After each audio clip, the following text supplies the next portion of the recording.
Helo a chroeso i'r sesiwn yma ar Gwestiynau Llythrennedd Gwyddonol dull PISA a'r thema yw Cennau. Felly i ddechrau, mae gen i wybodaeth ar Cennau i ddarllen trwy. Hefyd mae yna ddiagram o gwahanol fathau o Cennau fan hyn. Felly newn ni ddechrau gyda'r wybodaeth. Mae Cennau'n organebau anghyffredin. Mewn gwirionedd, dwy organeb yw cen sy'n cyd-fyw yn glos gyda'i gilydd. Ffwng yw prif gorff y cen ac mae celloedd o alga'n byw oddi mewn i'r ffwng. Mae'r bartneriaeth hon o fydd i'r ffwng ac i'r alga. Mae 3 phrif fath o gen. So mae dyn ni'r cen crawenog, deiliog a llwynaidd. Ac fel gallwch chi weld o'r diagramau, maen nhw'n edrych yn wahanol iawn. Bwysig bod chi'n edrych ar y text a'r diagram wrth gwrs i helpu chi i cael wybodaeth yma yn eich feddwl cyn edrych ar y cwestiwn.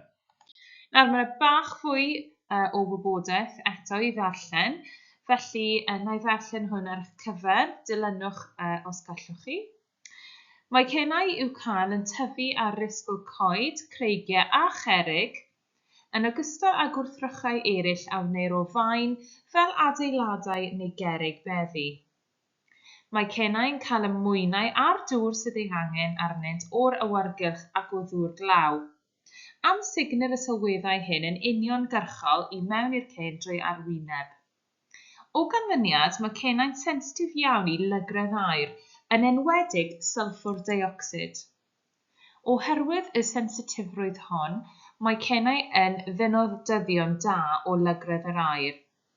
Mae gwahanol fathau o cennau yn sensitif i wahanol lefelau o lygredd. Mae'r cennau llwynaidd yn eithafol o sensitif ac ni allan dyfu ac eithrio mewn aer glân iawn. Gall y cennau deiliog o ddeflefelau isel o lygredd aer, ac mae modd i'r cennau crawenog oroesi mewn aer sy'n eithaf llygredig. Mewn ardal lle mae'r aer yn llygredig iawn, mae'n bosib na fydd unrhyw cennau'n presennol. Cynhaliwyd astudiaethau a fi'n edrych ar batrymau tyfiant cennau mewn parthau o amgylch trefi a dinasoedd ac ardaloedd diwydiannol, lle mae'r llygredd aer uchaf fel arfer. Iawn, felly mae yna tipyn o wybodaeth fyna. Cwbl o bethau lle na sefyll allan i fi wrth gwrs yw'r gwahanol fathau o cen, ond hefyd sut mae'r sensitifrwydd yn amrywio o un i'r llall yn dibynnu ar llygredd aer, gyda sylffwr deuocsid yn cael ei enwi yn benodol fyna. Felly cadwch hwn yn eich feddwl wrth i ni symud i cwestiwn 1. Nid oes cennau llwynaidd na deiliog i'w gweld fel arfer mewn ardaloedd lle mae llygredd aer yn uchel. Pa un o'r esboniad mwyaf gwyddonol o hyn yn ôl yr wybodaeth a roddir yn y testun uchod? So, pa un o'r rhain yw'r esboniad mwyaf gwyddonol? Reit. Felly mae yna 4 opsiwn. A. Mae'r cennau llwynaidd yn fwy ac o ganlyniad yn fwy amlwg yn erbyn y cefndir llwyd mewn ardaloedd diwydiannol ac felly'n cael ei bwyta gan ysglyfaethwyr. B. Mae llai o goed i'r cennau dyfu arnynt mewn ardaloedd diwydiannol. C. Mae'r arwynebau allanol y cennau llwynaidd yn fwy ac felly maent yn amsugno mwy o'r llygredd sylffwr deuocsid o'r aer a hynny'n ei hatal rhag tyfu. Ac yn ola, ch, mae pobl yn glanhau'r cennau oddi ar eu gwaith maen yn y trefi a'r dinasoedd. Felly, gan feddwl eto nôl i'r cwestiwn, pa un o'r reina yw'r esboniad mwyaf gwyddonol? Mwyaf gwyddonol. Mae hwnna'n bwysig bod chi'n feddwl am hynny. Felly, yr ateb wrth gwrs yw C. Mae'r arwynebau allanol y cennau llwynaidd yn fwy ac felly maent yn amsugno mwy o'r llygredd sylffwr deuocsid o'r aer a hynny'n ei hatal rhag tyfu. Felly, jyst i roi bach fwy o wybodaeth i chi ar hwn den, a y rheswm dros ateb C, yr un gywir. Mae'r cwestiwn hwn yn gofyn i chi seiliwch dewis ar wybodaeth sydd yn y testun, ac felly, ni fydd gosodiadau yn gywir os na ellir eu hategu gan wybodaeth o'r testun hwnnw. Felly bwysig iawn bod chi'n cymryd eich ateb fyna o'r text oedd ar y dechrau. Mae'n wir bod cennau llwynaidd yn fwy na mathau eraill o gennau a dichon ei bod, felly yn fwy gweladwy. Ond nid yw'r darn yn cyfeirio o gwbl at ysgrifeithwyr, ac felly nid yw'r gysonddiad hwn yn gywir. Mae'n bosib bydde nifer llai o goed mewn ardal o lygredd uchel, ac y bydde hynny'n effeithio ar nifer y cennau, ond nid oes cyfeiriad at y niferoedd o goed yn y darn, ac mae esboniad arall gwell a mwy gwyddonol yn y rhestr, sef ateb C. Arwynebedd allanol ehangach y cen llwynaidd sy'n esbonio'r ddosbarthiad yn y ffordd fwyaf wyddonol. Po fwyaf yr arwynebedd allanol, mwyaf fydd maint sylffwr deuocsid ac amsugner. Mae'n hysbys bod sylffwr deuocsid yn difrodi'r cen ac yn ei hatal rhag tyfu. O ganlyniad, mae'n annhebygol y gwelir cennau llwynaidd sydd ag arwynebedd allanol eang mewn ardaloedd lle mae'r llygredd sylffwr deuocsid yn uchel. Mae'n ddigon posib bydd pobl yn glanhau cen oddi ar adeiladau a gwaith main arall mewn ardaloedd trefol, ond mae'r cwestiwn yn gofyn am ymateb gwyddonol, ac felly esboniad C yw'r mwyaf gwyddonol o'r esboniadau. Nid oes cyfeiriad y chwaith yn y darn at bobl yn glanhau gwaith main. Felly, bwysig bod chi'n cymryd o hwn, bod e'n bwysig iawn i chi edrych ar y wybodaeth a rhoddir i ddechrau, ac hefyd y ddiagram, neu unrhyw ddiagramau, a tynnu wybodaeth gwyddonol oddi wrth hynny yn unig. Peidiwch â cymryd unrhyw beth arall, yn enwedig os nad oes tystiolaeth ar gael. Felly, symud ymlaen i cwestiwn 2. Gofynnwyd i fyfyrwyr o Ysgol Gyfun Cwm Gwyrdd ymchwilio i'r cysylltiad rhwng twf cennau a llygredd aur. Penderfynasant gynnal arolwg o'r cennau sy'n tyfu o fewn eu tref. Pa ddull fydd yn darparu'r canlyniadau gorau iddynt? Felly fydd nhw'n edrych ar ddull fan hyn i gasglu canlyniadau gorau. A mae'r canlyniadau yna wedi cysylltu i twf cennau a llygredd aur. So sut ydy'r ddau yna wedi cysylltu? Wel, mae yna cwpl o opsiynau dyn ni eto, felly 4 fyna, A, B, C ac Ech. Felly A, cynnal arolwg o'r mathau o gennau a ganfyddir yn nghanol y dref ac yng nghefn gwlad 5 kilometr y tu allan i'r dref. B. Cynnal arolwg o'r mathau o gennau a ganfyddir yng nghanol y dref a hefyd 1, 2, 3, 4 a 5 kilometr o ganol y dref. Felly mae yna mwy o sampl y dro yma. C. Cynnal arolwg o'r mathau o gennau a geir yng nghanol y dref yn unig. Neu Ech. Cynnal arolwg o'r mathau o gennau a geir yng nghefn gwlad yn unig. Felly, pa un o'r ddulliau yna ydych chi'n meddwl fydd yn darparu'r canlyniadau gorau i'r fyfyrwyr? Nawr, allwch chi ddefnyddio eich dealltwriaeth o beth chi wedi astudio falle yn wersi yn barod, falle bod chi wedi edrych ar samplau o data a pa fath o sampl bydde'r gorau. Hyn mi edrych ar yr ateb i weld os geithoch chi yr ateb cywir. Felly, dyma ni, B yw'r ateb cywir. Y reswm dros hwn, wel wrth gwrs mae'r sampl yn un eang iawn, gyda myfyrwyr yn cymryd data o ganol y dref, ond hefyd 1, 2, 3, 4 a 5 kilometr oddi wrth canol y dref, felly y sampl eang fyna. Jyst i roi bach fwy o wybodaeth felly ar gweddill yr opsiynau. Wel, mae'r cwestiwn hwn yn canolbwyntio ar y dull mwyaf gwyddonol ar gyfer casglu canlyniadau mewn arolwg. Mae awgrym A yn ddull addas, ond ni fydd yn cynhyrchu mwy na 2 set o ganlyniadau, sef yng nghanol dref ac yng nghefn gwlad. Bydd modd i fyfyrwyr dynnu rhai casgliadau trwy cymharu'r 2 set o ganlyniadau, ond ni fydd yn bosib iddynt ganfod patrwm yn y dosbarthiad mewn gwirionedd. B, wrth gwrs, yw'r dull gorau, gan y bydd yn casglu nifer o setiau o ganlyniadau ar hyd trawslun, ac yn caniatáu i fyfyrwyr wneud cymarieithau rhwng y gwahanol ardaloedd a samplir, a nodi, wrth gwrs, unrhyw batrymau yn y dosbarthiad. Nid yw dulliau C ac Ech yn addas ar gyfer yr arolwg, gan nad ydyn nhw'n caniatáu unrhyw gymariaethau. Gallai'r dulliau hyn ganiatáu i fyfyrwyr weld os oes llawer yn te ychydig o gennau mewn ardal benodol, ond ni fydd hynny'n datgelu a yw'r niferoedd yn fwy neu'n llai nag y geir mewn mannau eraill. Ni fydd modd edrych am patrymau chwaith. Felly C ac Ech wrth gwrs ddim yn dulliau da o ddarparu'r canlyniadau gorau.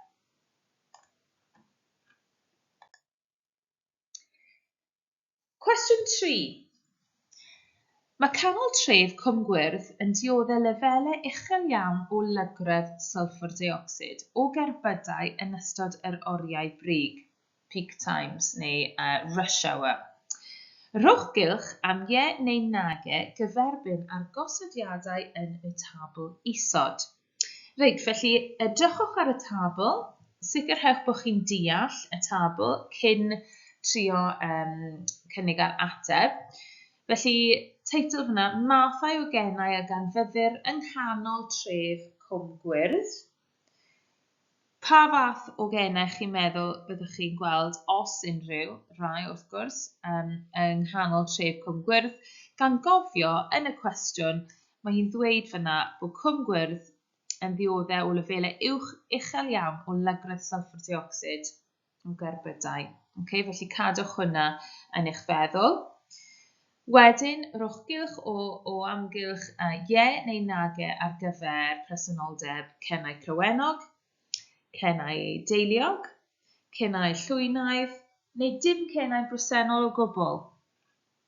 Beth ych chi'n meddwl yw'r atebion fan hyn? Reit, wel dyma ni. Mae hwn yn un bach rwydd i fynd trwy'n gyflym. Mae'r 3 gyntaf yn nage, a wedyn y 4ydd un, dim cennau bresennol o gwbl, ie. Felly cylch o gwmpas ie ar gyfer yr un yma. A'r reswm wrth gwrs, mae hi'n dweud yn y cwestiwn bod lefelau uwch neu uchel iawn o lygredd sylffwr deuocsid, a ar ddechrau'r sesiwn yma, yn yr text gyntaf, roedd hi'n sôn fod cennau ddim yn bodoli os oes lefelau uchel o lygredd, a dyma beth ni'n gweld fan hyn. Bach fwy o wybodaeth ar hwn wrth gwrs. Ni fydd unrhyw gennau crywenog yng nghanol y dref. Mae'r crywenog yw'r math o gennau sy'n dopi o rai a llygredd aur, ni all hyd yn oed y cennau hyn oroesi mewn ardaloedd llygredig iawn. Ni fydd unrhyw gennau deiliog yn bresennol, mae rhain yn llai goddefgar o lygredd sylffwr deuocsid na'r cennau crywenog, sgwrsodwch fi. Gallant oddef ychydig o lygredd aur, ond nid y lefelau a fyddai bresennol mewn ardal sydd wedi'i llygru'n enbyd gan traffig trwm iawn. A wedyn yn ola, cennau llwynaidd yw'r math mwyaf sensitif a'r lleiaf goddefgar o lygredd aur, ni allant oroesi mewn aur sydd hyd yn oed ychydig bach yn llygredig. Felly does dim posibilrwydd bysyn nhw'n goroesi mewn ardal fel tref Cwm Gwyrdd. Iawn, cwestiwn 4, ychydig fwy o wybodaeth sydd angen fan hyn nawr. Mae ystad ddiwydiannol fawr ar gyrion tref Cwm Gwyrdd, felly tu fas i tref Cwm Gwyrdd. Pa batrwm y tybiwch y bydd y myfyrwyr yn ei weld yn canlyniadau ei harolwg? Felly, ni'n sôn am ystad ddiwydiannol, industrial estate, on the outskirts, ar gyrion tref Cwm Gwyrdd. Felly, beth maen nhw'n edrych am fan hyn yw patrwm ac esboniad. Gan gofio am beth chi barod wedi ateb. Felly, pryd ydych chi'n cwblhau cwestiynau fel hyn, neu sesiwn o gwestiynau, weithiau mae angen chi feddwl nôl ar beth wnaethoch chi roi fel ateb mewn cwestiwn cyn, oherwydd efallai bod dilyniant fyna o un cwestiwn i'r llall. Ddim pob tro, ond mae rhaid i chi gadw pen agored o'r bosibilrwydd yna. A dyma atebion posib. Felly, y patrwm i ddechrau. Wel, ychydig neu ddim cennau yng nghanol y dre oherwydd llygredd uchel, ac yna'r niferoedd yn cynyddu wrth bellhau o ganol y dre, ond yn lleihau drachefn wrth nesau at yr ardal ddiwydiannol. Ychydig neu ddim cennau yng nghanol y dre, yna gwelir y cennau crywenog, wedyn y cennau deiliog, ac wedyn y cennau llwynaidd wrth bellhau o ganol y dre. Gwelir cennau crywenog yn unig neu ddim cennau drachefn o amgylch yr ardal ddiwydiannol. Felly mae yna cwpl o opsiynau fyna o sut i ysgrifennu y patrwm neu beth i ysgrifennu ar gyfer y patrwm.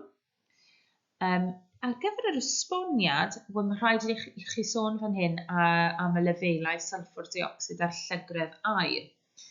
Felly, mae'r lefelau sylffwr diocsid yn uwch yn y dre ac yn lleihau wrth fynd ymhellach allan o'r dre. Mae'r lefelau yn cynyddu drachefn o amgylch yr ardal ddiwydiannol. Mae'r lefelau sylffwr diocsid yn lleihau wrth fynd ymhellach allan o'r dre, ond yn cynyddu eto gerllawr ardal ddiwydiannol. Mae llawer o geir yng nghanol y ddinas sy'n allyru sylffwr diocsid. Mae nifer y ceir yn lleihau wrth i chi fynd ymhellach o ganol y dre. Mae'r ffatrïoedd yn yr ardal ddiwydiannol yn allyru sylffwr diocsid. Felly, mae dipyn o wybodaeth fyna. Does dim rhaid bod chi'n ysgrifennu'r holl beth. Mae yna gwahanol ffyrdd fyna o ysgrifennu yr un fath o beth. Felly, sawl opsiwn i chi edrych ar yn yr esboniad. A dewiswch un ffordd o esbonio o'r text fyna, o'r enghraifft sydd gen i ar gyfer eich ateb. Felly, jyst i roi bach fwy o wybodaeth i chi, mae'r lefelau llygredd yn debygol o fod yn uchel yng nghanol y dre, lle mae llawer o draffig. Dyma, wrth gwrs, y reswm dros y patrwm wnaethoch chi esbonio. Y rheswm am hyn yw fod hylosgi tanwydd ym mheiriannau'r ceir yn rhyddhau sylffwr diocsid i'r aer. O ganlyniad i hynny, ychydig neu ddim cennau fydd yn llwyddo i oroesi a thyfu yng nghanol y dref, ac felly niferoedd bach iawn yr arsylwyr arnynt ac a gofnodir. Wrth symud ymhellach allan o ganol y dref, dylai'r traffig ar lefelau llygredd lleihau. O ganlyniad, dylai'r myfyrwyr sylwi bod niferoedd y cennau'n cynyddu wrth iddynt ymhellhau o ganol y dre. Bydd y patrwm yn cychwyn gyda chynnydd yn nifer y math crawenog, lleia sensitif yw hwnna wrth gwrs, yna'r cennau deiliog a'r cennau llwynaidd yn olaf, sef y cennau mwyaf sensitif. Dywed y cwestiwn fodd bynnag fod ardal ddiwydiannol ar gyrion y dref, ac felly bydd y myfyrwyr yn disgwyl gweld niferoedd y cennau'n lleihau unwaith eto wrth nesau at yr ardal ddiwydiannol. Eto, oherwydd mae mwy o lygredd o'r ffatrïoedd a'r cynnydd yn y traffig o'r bobl sydd yn mynd nôl ac ymlaen i'r ardal ddiwydiannol. Y cennau llwynaidd a fydd yn diflannu'n gyntaf wrth nesau at yr ardal ddiwydiannol, yn ardeiliog ac wedyn y cennau crawenog. yn agos iawn at yr ardal ddiwydiannol, mae ychydig neu ddim cennau yn bresennol, a bydd hynny'n dibynnu ar ba mor uchel yw'r lefelau llygredd. Bydd niferoedd y cennau yn cynyddu eto wrth i'r myfyrwyr symud tu hwnt i'r ardal ddiwydiannol ac wrth i'r llygredd hefyd lleihau. Felly, fi'n gwybod mae yna llawer iawn o wybodaeth yna, ond beth fi wedi dweud yw, fi wedi rhoi'r ateb i chi mewn sawl gwahanol ffyrdd fel bod chi'n gallu cael mwy o syniad o gwmpas y patrwm a'r esboniad a o le dath yr ateb fyna. Ac yn ola, mae dyn ni cwestiwn 5. Mae astudiaethau wedi dangos bod lefelau lygredd mewn trefi a dinasoedd wedi lleihau dros y 30 mlynedd diwethaf. Rhowch 2 esboniad posib dros hyn. Felly, 2 esboniad posib dros lefelau llygredd yn lleihau dros y 30 mlynedd diwethaf. Felly, dyma opsiynau i chi. Ac mwyn cael y marc mwyaf, mae angen i chi ddewis 2 esboniad o'r rhestr yma. A dyma y posibiliadau, yr opsiynau i chi fan hyn. Mae ceir wedi eu cynllunio i ystyru llai o lygredd. Mae'r parthau a busnesau diwydiannol wedi eu symud ymhellach allan o'r trefi. Mae'r systemau trafnidiaeth gyhoeddus mewn trefi a dinasoedd wedi gwella. Defnyddir llai o danoedd ffosil i gynhyrchu ynni, ac felly defnyddir ffynonellau amgen i gynhyrchu ynni. Mae technoleg yn peri bod ffatrïoedd yn allyru llai o lygredd, a mae'r diwydiannau oedd yn creu llygredd yn y Deyrnas Unedig wedi cryfachu. Felly, gobeithio mae tipyn o'r atebion fyna chi barod yn gyfarwydd â trwy profiadau personol o fynd i'r dre. Falle bod chi wedi symud i eich teulu i yrru car trydanol. Falle bod chi paneli solar ar eich to ac yn y blaen ac yn y blaen. Mae'r holl newidiadau yma yn dod yn fwy amlwg i ni yn enwedig dros y 30 mlynedd diwethaf. Felly, dyna ddiwedd ar y sesiwn yma ar thema cennau. Os hoffech chi edrych ar y sesiwn yma eto, neu cael mynediad at yr adnoddau rhyngweithiol, mae reina ar hwb, a mae mwy o enghreifftiau PISA i chi weithio trwyddo. Mae yna hefyd cyfeiriad fyna lle chi roi yn eich browser mwyn cael mynediad i rhein. Diolch yn fawr.